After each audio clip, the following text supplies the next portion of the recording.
بسم الله الرحمن الرحيم. الحمد لله رب العالمين.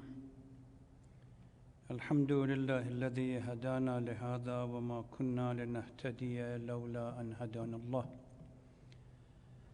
ثم الصلاة والسلام على أشرف الأنبياء والمرسلين محمد وعلى آله الطاهرين وصحبه المنتجبين.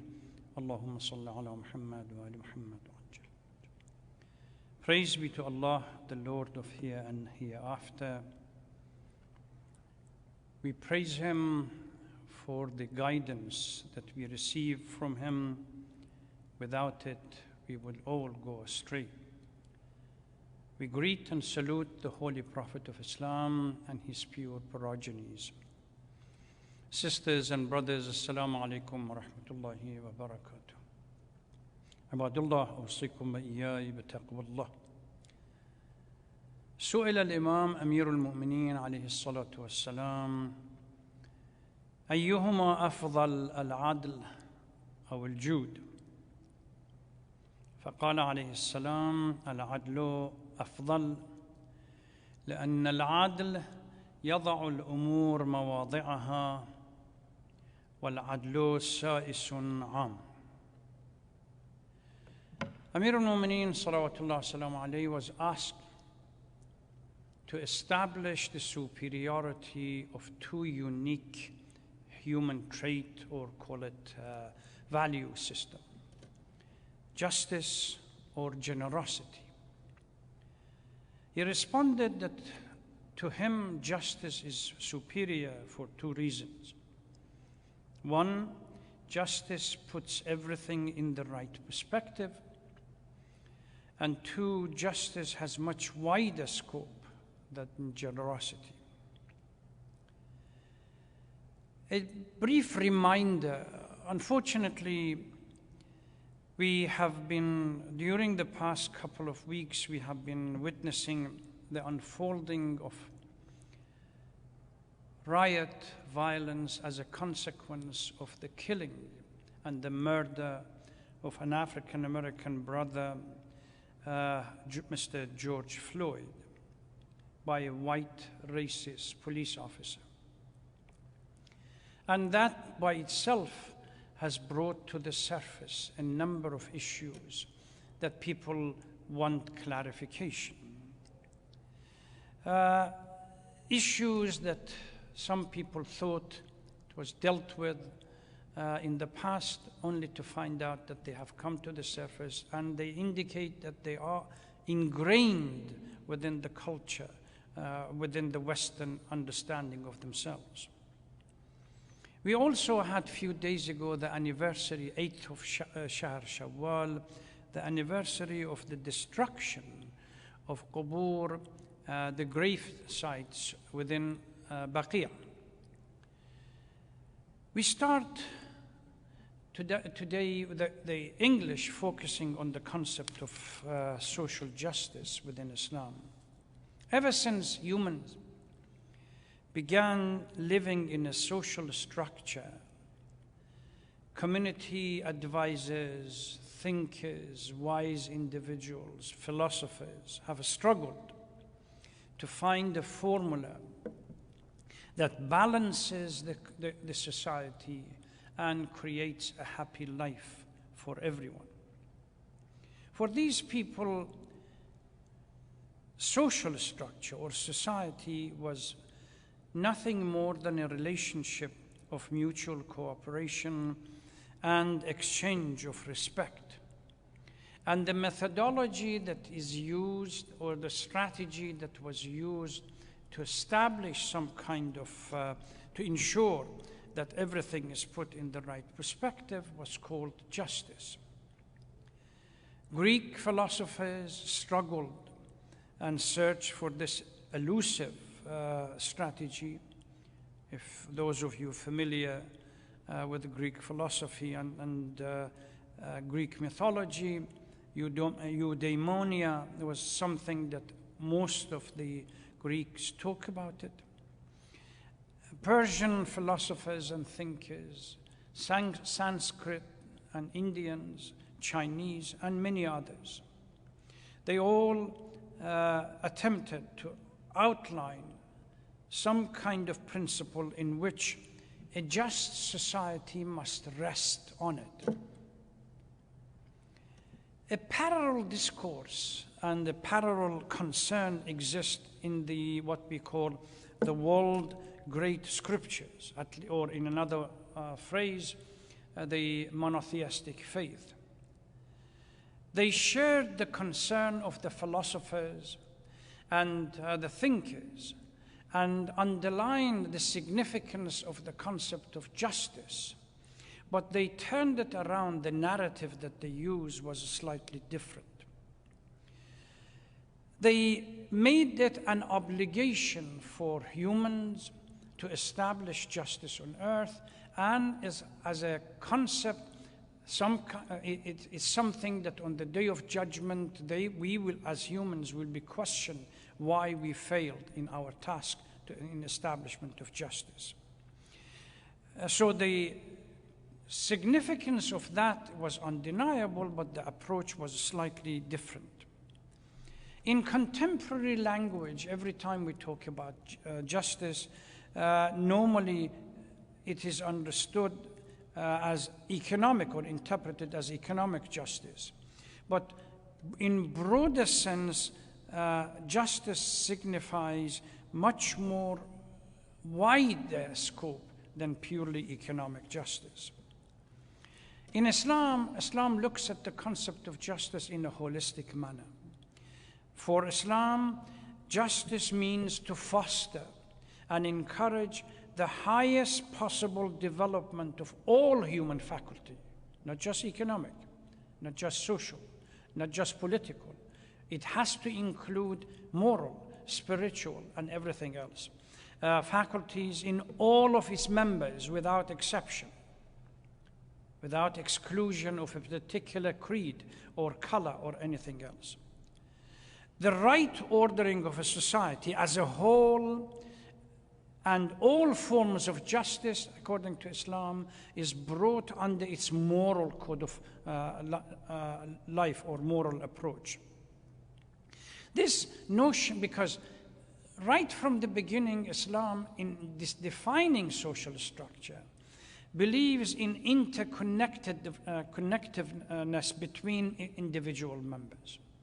And as I was reading few literature, it reminded me, I believe in 1963, in a letter which is called Letter from Birmingham Jail, Martin Luther King sent this in response to the white ministers who criticized him for not following the law.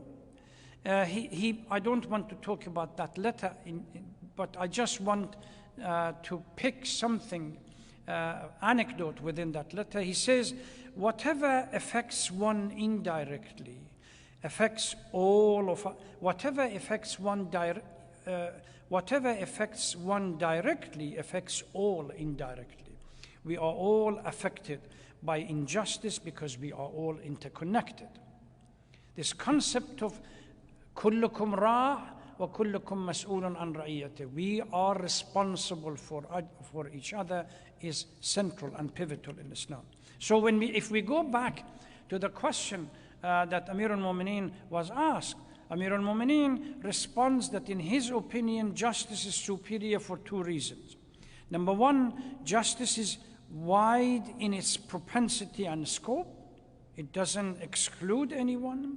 It is all embracing, while generosity is particular and confined. And second, justice puts all things in proper perspective and proper order and place, and everyone will be given their due without discrimination. Now, the question is, the problem that we are facing today is not due to the absence of literature about justice. Even if you go back in this country to the founding figures' narrative about constitution or anything else, we see this notion of justice is there, or equality is there. But we as humans, Allah subhanahu wa ta'ala has created us as Khalifa, And Khalifa means the custodians of the earth. We are tasked with a mission of establishment of justice, or creating justice and balanced order. لِيَقُومَ النَّاسُ بِالْقِسْطِ. This can only be done through a clearly established moral value. If the moral denigration or degeneration and dysfunctionality takes over, and humans violate that sacred task, socio-economic problems become more acute and more grave. Laws which simply appealed to the conscience of individual will not be respected, because now more laws will be a sidestep or sacrificed purely for the interest of an individual. Interest overwhelms everything else, all the moral imperatives that we have, as we see it today in the United States. Despite all the effort, all the struggle, all the jihad, or the civil rights movement, what they thought in the 1960s and early 70s, that they have achieved something, on paper, yes, but in reality, hardly anything. We constantly have to go and offer condolences and stand up and give a statement for the loss of life, innocent lives that have been murdered. How do we explain this? It's the moral degeneration within the society. Once the society becomes morally corrupt, no matter how many laws you bring in and how many condemnation and statements saying that this particular segment of society has rights and others equal rights, all inalienable rights, but none of them, even the history tells us that those who constantly talked about inalienable rights of everyone, when it came to practice, a huge segment of the society was excluded. In such society, morally dysfunctional, helping the neighbor, the poor, the needy, and the voiceless becomes meaningless. Mutual connectiveness, brotherhood, sisterhood, all sacrificed for the accumulation of wealth and power. While we all know that the common sentiment and feeling of belonging together is the cornerstone of any balanced society, and yet, when it comes to practice, we sacrifice, it becomes far-fetched. We sacrifice that for the benefit of material benefit of this world. As we've seen it, I just repeated, from 1960s up to now, it has not produced anything. So if we want to establish justice, we really need to focus, struggle for equal right, and ethical values, good relationship. No society that permits any form of racism, Islamophobia, and intolerance to be widespread can claim that that society is just and equitable. A society becomes repugnant when all these things become widespread in it. We have a task before us. We really need to work hard as Muslim community, as Shia community, not only within our own small community, but at large. There is no doubt that events clearly indicate that society has become morally corrupt. We have to move forward and provide the leadership and the goal for it. I ask Allah subhanahu wa ta'ala to help us in this struggle to change our society, inshallah. Bismillah ar-Rahman ar-Rahim. Wal asr, inna al-insana lafi khusr, illa alladhina amanu wa amilu as-salihat, wa tawasaw bil-haqqi wa tawasaw bis-sabr.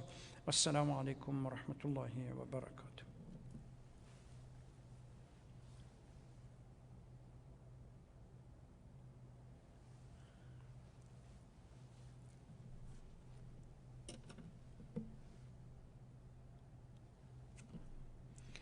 بسم الله الرحمن الرحيم الحمد لله رب العالمين نحمده ونشكره ونستعينه ونستغفره ونتوب إليه من سيئات أعمالنا، ثم الصلاة والسلام على خير خلق الله البشير النذير سيدنا ونبينا محمد وعلى آله الطاهرين وصحبه المنتجبين.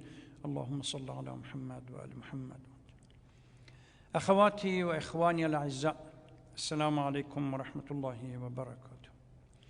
عباد الله، أوصيكم وإياي بتقوى الله.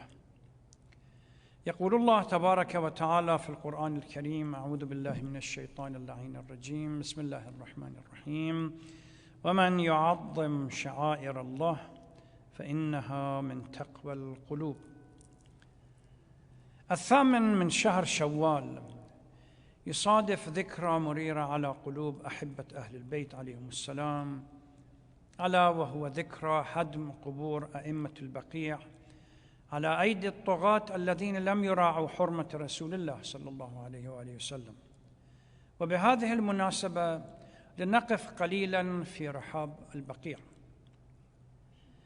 كان البقيع مقبرة قبل الإسلام، إلا أنه بعد الإسلام خصص لدفن موتى المسلمين، وأول من دفن فيه من المسلمين هو أسعد بن زرارة الأنصاري، وكان من الأنصار.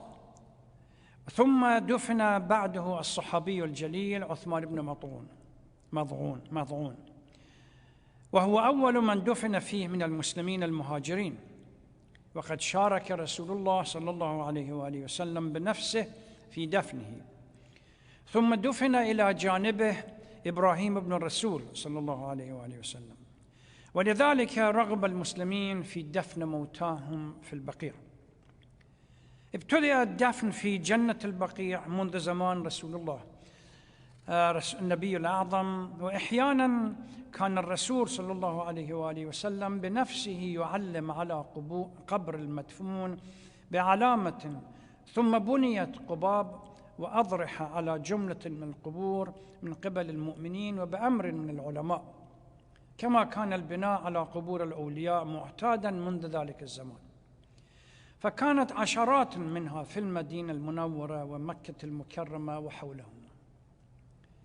السؤال: لماذا هدم الوهابيون قبور البقيع؟ يعتقد الوهابيون على خلاف جمهور المسلمين أن زيارة وتعظيم قبور الأنبياء وأئمة أهل البيت عبادة لأصحاب هذه القبور وشرك بالله يستحق معظمها القتل وإهدار الدم. ولم يتحفظ الوهابيون في تبيان آرائهم، بل شرعوا بتطبيقها على الجمهور الأعظم من المسلمين بقوة الحديد والنار. فكانت المجازر التي لم تسلم منها بقعة في العالم الإسلامي طالتها أيديهم من العراق والشام وحتى البحر العربي جنوباً والأحمر والخليج غرباً وشرقاً. لقد انصب الحقد الوهابي في كل مكان، سيطروا عليه على هدم قبور الصحابة وخيرة التابعين وأهل بيت النبي الذين طهرهم الله من الرجس تطهيرا. وكانت المدينتان المقدستان مكة ومدينة، ولكثرة ما بهما من آثار دينية، من أكثر المدن تعرضاً لهذه المحنة العصيبة التي أدمت قلوب المسلمين وقطعتهم عن تراثهم وماضيهم التليد. وكان من ذلك هدم البقيع بما فيه من قباب طاهرة لذرية الرسول صلى الله عليه وآله وسلم وأهل بيته وخيرة أصحابه. الوهابيون، وكما هو معروف ورأيناه في العراق وسوريا واليمن، قد ورثوا الحقد الدفين ضد الحضارة الإسلامية من أسلافهم الطغاة والخوارج الجهلاء، فكانوا المثال الصادق للجهل والظلم والفساد، فقاموا بتهديم قبور بقيع مرتين: الأولى عام 1920 عند قيام الدولة الوهابية الأولى، حيث قام آل سعود بأول هدم للبقيع، وعندما سقطت هذه الدولة على يد العثمانيين أعاد المسلمون بناءها على أحسن هيئة من تبرعات المسلمين، فبنيت القبب والمساجد بشكل فني رائع، حيث عادت هذه القبور المقدسة محط رحال المؤمنين بعد أن ولى خط الوهابيين لحين من الوقت. مع الأسف الشديد عاد الوهابيون هجومهم على المدينة المنورة مرة أخرى في 8 شوال 1344 هجرية، وذلك بعد قيام دولتهم الثانية، وقاموا بتهديم المشاهد المقدسة للأئمة الأطهار عليهم السلام وأهل بيت رسول الله، وسووها بالأرض وشوهوا محاسنها وتركوها معرضا لوطئ الأقدام ودوس الكلاب والدواب، ونهبت كل ما كان في ذلك الحرم المقدس من فرش وهدايا وآثار قيمة وغيرها. ورأيناها عملوا نفس الشيء في العراق، نجف الكربلاء والنجف. وحولت ذاك المزار المقدس إلى أرض موحشة مقفرة، وهدموا المسجد المقام على قبر حمزة بن عبد المطلب سيد الشهداء ومسجد الزهراء، واستولوا على أملاك وخزائن حرم النبي، وهدمت قبور أهل البيت النبوي والمزارات والأماكن المقدسة لمطلق المسلمين سنة وشيعة. ومن القبور التي هدمت قبر الإمام حسن بن علي عليه الصلاة والسلام، قبر الإمام علي بن الحسين زين العابدين عليه السلام، قبر الإمام محمد الباقر عليه السلام، قبر الإمام جعفر الصادق عليه الصلاة والسلام، قبر فاطمة بنت أسد زوجة أبي طالب وأم أمير المؤمنين، قبر العباس بن عبد المطلب عم الرسول، قبر إبراهيم ابن رسول الله، وقبر إسماعيل ابن الإمام الصادق عليه الصلاة والسلام، وقبر عثمان بن مضعون، وحليمة السعدية مرضعة رسول الله، وأم البنين، وإلى آخره. مع الأسف الشديد فإن إخفاء تاريخ البقيع والجهل بحاله للناشئة والشباب في هذا العصور المتأخر ناشئ من قلة المصادر أولاً، والتعتيم الإعلامي السعودي والغربي عليه بحيث يقلل من أهميته أو تزول أهميته بالمرة. إن هدم قبور البقيع أثار موجة غضب واحتجاجات في مختلف البلدان الإسلامية، وحتى يومنا هذا تقيم الشيعة مجالس العزاء بهذه المناسبة في يوم 8 شعبان، ويقدمون التعازي ويقرؤون المراثي في ذكرى سنوية هذا اليوم. نسأل الله أن يوفقنا وإياكم لزيارة قبور أئمة أهل البيت عليهم السلام عاجلا إن شاء الله. بسم الله الرحمن الرحيم. والعصر إن الإنسان لفي خسر إلا الذين آمنوا وعملوا الصالحات وتواصوا بالحق وتواصوا بالصبر. والسلام عليكم ورحمة الله وبركاته.